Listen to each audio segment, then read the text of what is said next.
Hello, this is Roger Simon. And Lionel Chetwynd. Welcome back to Poliwood. Today we're going to discuss all that political coverage we've been watching on television ad nauseum, ad tedium, and it hasn't even started yet. Lionel, what's your feeling about all this? Well, first of all, I live in an echo chamber. I occasionally see something on MSNBC as I flick by, just to see if Chris Matthews' leg is throbbing or twitching. Like, basically, I watch Fox News. I think why I've come to in this, because Fox News has been disappointing me. I get the feeling that they're trying very hard to be more fair-handed. Ever since the problems in England, I've detected what I think is a noticeable editorial change. Bret Baier is not Brit Hume. They've turned the panel on that show, which was the best news show on television, into something balanced. I don't want to watch Fox News to listen to New York Times political commentators. This campaign coverage is going to be a template for what's happening to television, because I think that all of the important coverage has left television and is now on the internet. I think you're absolutely right. I feel the same way you do about Fox. I watch it by default. I think Bret Baier has improved, by the way. He's never going to be Brit Hume, because Brit Hume was and still is, when he appears on Fox, I think the best journalist on television, by far. And you know, Bret Baier, no matter who he is, just doesn't have that ability. I'm sorry to say, he's no Brit Hume. She's so earnest. Yeah. You can't serve up this kind of a thing too earnestly. That's the whole problem. I mean, Huckabee at least has a. He's a human. He's a human, and he can make you laugh.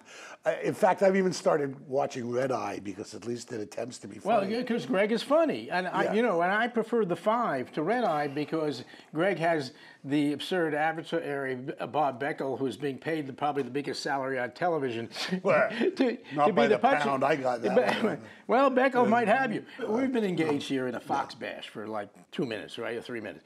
Well, because I wouldn't watch anything else. I know. That's the point. Yeah. I mean, Fox, for whatever it is, compared to ABC, NBC, CBS, MSNBC, with the exception of CNBC, is interestingly enough. And Fox Business, by the way. That may be the best, by the way. Fox Cavuto's Business network. is the best. Yeah. Cavuto is the best. Yeah. And CNBC is the second best, in my view. Okay, so what happens to someone like me?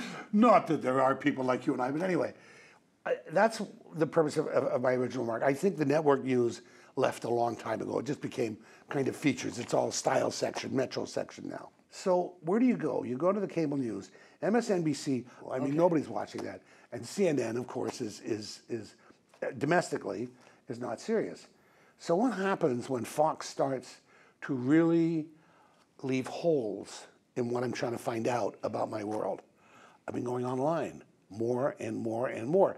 And when you look at little indicators like the number of comments on any given article on any given day, the number of hits on any given site on any given day, I really think that at the rate this is going, there will be nothing left in the way of real television news coverage. It's all going to be on the net. And we're geezers. I mean, yeah. I mean, my daughter, she and her generation are coming into a world where they're going to get their news interactively, exclusively.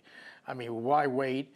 And what I think maybe they will be better informed for it because they will have active choices. When we're watching passively cable news, we might be throwing our shoe at the screen, but they're just saying, bleh, clicking to the next thing. Really, it's come down to that. It's very sad. I don't know what happened. I really do think it had something to do with the scandals in England. I think you're right. But something, you could feel something, it was tangible, a change in the way they approached things. They were no longer fair and balanced.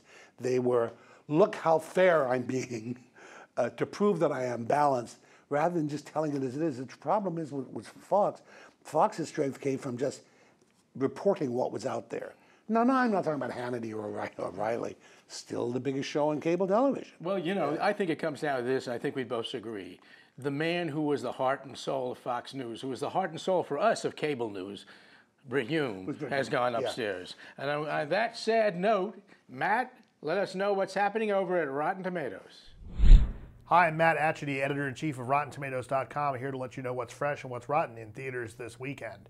First up is a movie called Premium Rush, starring Joseph Gordon-Levitt and Michael Shannon. Joseph Gordon-Levitt plays a bicycle messenger who's got a package that becomes the subject of a life or death chase. He's on the run from Michael Shannon, who plays the heavy here. This movie is wildly over the top, but we don't have a score for it yet. The critics I've talked to have said that it's pretty goofball and pretty action-packed, and a lot of people were laughing, but I'm not really sure they were supposed to be laughing in this film. Anyway, definitely check out the site to see what the latest score is. Next up, we've got a comedy called Hit and Run.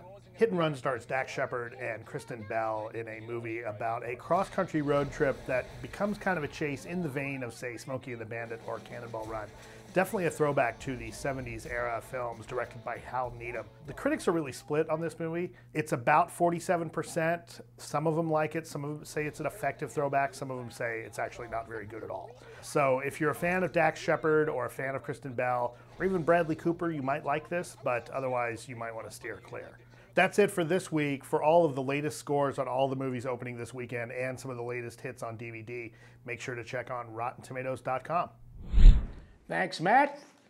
Thanks for watching Poliwood. This is Roger Simon. And Lionel Chetwynd. Next time.